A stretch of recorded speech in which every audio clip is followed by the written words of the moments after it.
Yeah, no, I'd add something that Uma's a miles better referee than he is footballer. Just put that out there. Definitely. You obviously a referee, though, so yeah. Stick to refereeing, pal.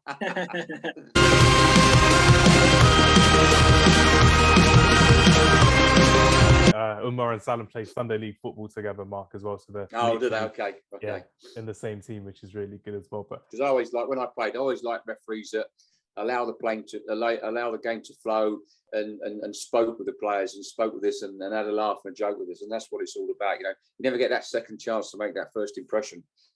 And I think the funny thing is it works the other way as well in terms of, I think Salim, who plays with me, is kind of, in terms of fouls, I make a lot of fouls, but I'll never get cautioned because I make so many fouls, but I'll never get cautioned because is that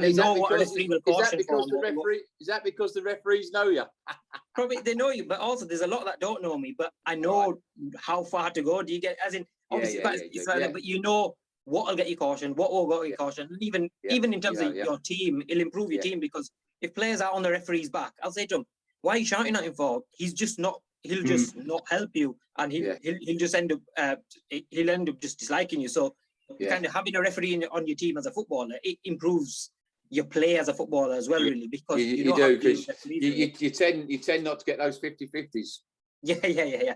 It's a lot easier to see how there's much more diversity in referees going forward, like with women referees, with referees of different colour as well, which is great to see. But Mark, I just wanted to know from your point of view, in terms of referees from like European countries that you see at like the Euros or the World Cup or in the Champions League, Europa League, compared to like Premier League referees, what would you say are the probably 2 or 3 key differences that you see in foreign referees compared to English referees? Yeah, I mean, when I used to referee, and obviously the Premier League then go abroad and referee, you did have to change your style. And as you see in Europe, they expect every little bit of contact to be given. And you tend to see referees giving the small contact because you're trying to keep the peace, you're trying to keep the control, and if you start letting small things go, and it could turn out to be then a lot more bigger things that you're letting go and you're missing. So feet up, you always see a referee giving a chat, someone that goes in with a challenge with their foot slightly raised, that's always going to be given. Where in the Premier League you don't see it. A little nudge here, a little nudge there. In the Premier League you don't see that given, but in Europe you'll see that given. You'll see Michael Oliver and Andy Taylor referee differently in Champions League games to what you see in Premier League games, because Europe expect the small fouls, the small little physical contacts, because that's what they expect, and that's the difference between refereeing in Europe and refereeing in the Premier League. And I know everybody around the world loves watching the Premier League because the physicality of the Premier League, the speed of it, the intensity, and the fact that the referees actually do let play go on. They do play the advantage a lot, and they always do go back for like the person who's fouled someone. So, for example, if someone's fouled someone on the counter attack, but the team is still broken away and they score, they'll just go back and give the yellow card. But in Europe, if it is a yellow card, if it is a yellow card, if it is, I mean, what we've got to remember is every offence doesn't mean to say it's a caution. That's what we are seeing far too many cheap cautions in the Premier League, and if that's one bugbear of mine, that's it. We're cautioning players when you don't need to caution players. That's where you can manage the game and manage the players. That's what it's about: managing the game, managing the players, and managing the event. Not being too aggressive and polite. Be polite with the players and engage with the players. That's what it's all about. Yeah, just building that rapport over the season as well. Absolutely. Salim and I, we have a bugbear. We have an issue with handball. We're not really sure on like the terms of how the handball rule has kind of devolved over the coming years, because you see it with VAR now where we're using it. We can talk about VAR later, but the handball rule about like where you can actually use it, when it's actually applicable for handball and when it's not. So like, for example, earlier this season, Duncan Watmore handled the ball against Manchester United, and then the goal went on to count. But I'm just kind of there, like that should have definitely been a handball. It literally touches hand. The cameras can see it. Everyone in the world can see it. But the VAR didn't. The VAR it's like the one with Rodri against Everton. That was quite an obvious. Yeah. One. Well, yeah. And I think obviously not. We'll speak about VAR later, but that's the inconsistency of VAR for me. It's not being its application. It's not being implemented as it should be in the Premier League, and perhaps that's why we've not got no VAR officials going to the World Cup. Yeah, because it's like when you're watching cricket or you're watching rugby with Hawkeye and DRS. They've been using it for years and they've mastered it for years as well. Do you think that referees nowadays have to be trained specifically how to use VAR and why it should, why one referee's opinion shouldn't affect the on-field referee's decision as well? Yeah, I think. Listen, look, we do see inconsistencies, different interpretations. That shouldn't be the case with VAR because there's a protocol in place, and we're not there to re-referee the game. We're there. VAR is there for the absolute clear and obvious error.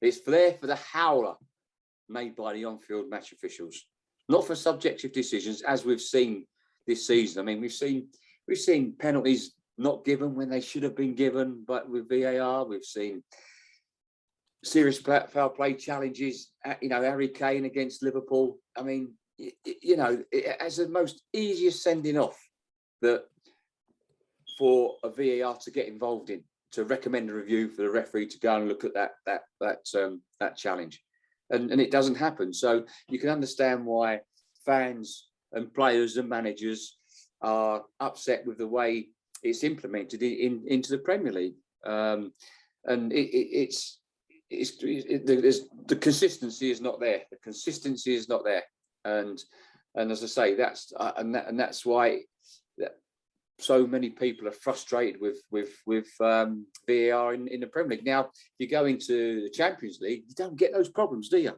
Because of the leadership and direction by Roberto Rossetti and UEFA towards their elite referees. It's all about leadership and direction. Because the European referees did really well at the Euros last time, I thought, as well, especially in some of the bigger games, the quarterfinals, the semi-finals as well, letting play go, but always going to the on-field referee's decision, always looking at the monitors where they could in the stadiums, and I thought that was fantastic. It was. I mean, the referee. I mean, in the Euro 2020, the refereeing was superb. And what you've got to remember is, with that, is they picked the best referees from that country. So they're in the elite group. So it's the best referees. So our best referees, Michael and Anthony Taylor, are in that elite group of UEFA. You've got to be in that elite group of referees, the top group, to be refereeing in the Champions League and go to tournaments. And hopefully Umar in like 5-10 years time. That'd be cool. Well, listen, he's got it. Yeah, he ain't got long left because obviously his age will go before him. So with getting to the elite group he's got to be in refereeing in the Premier League, in 2 or 3 years' time. Do you know what I mean? Baby steps up more. I think if I get to maybe National League level, I'll be happy. Really, it's a good standard to appreciate that, really. Just a quick question back. So, was there any talk of VAR while you were, or any form of kind of thing while you were there? Would you have wanted? Yeah, I mean, obviously there was, but it was a long way away. If I'd known that, perhaps I may have stayed on and got a VAR role. But I think. Listen, I mean, I think it's easier now for referees on the Premier League because, if you make that big error, you've got VAR to fall back and help you and look at the decision. And if need be, well, we know once you go to the monitor, we know the decision is going to be overturned. We know that. We know because that's what they're told to do, to go with the VAR official. So I think for me though, I think with VAR, I think referees now are not giving the big decisions.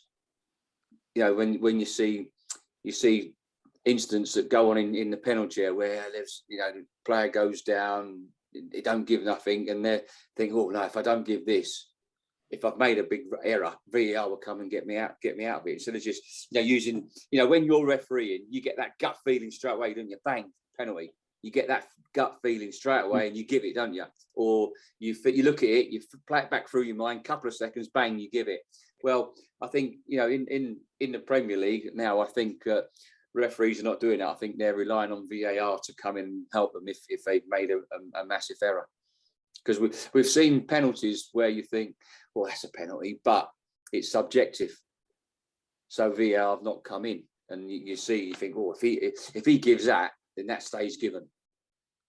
We see so many decisions in the Premier League where if a referee gives that, or holding offence, or a challenge in the Premier League, and he gives it, it stays given. If he doesn't give it, VAR don't get involved because it's subjective. And I think what we don't want to see, or what we don't want to see in VAR is the VAR official re-refereeing the game. That's not what we want.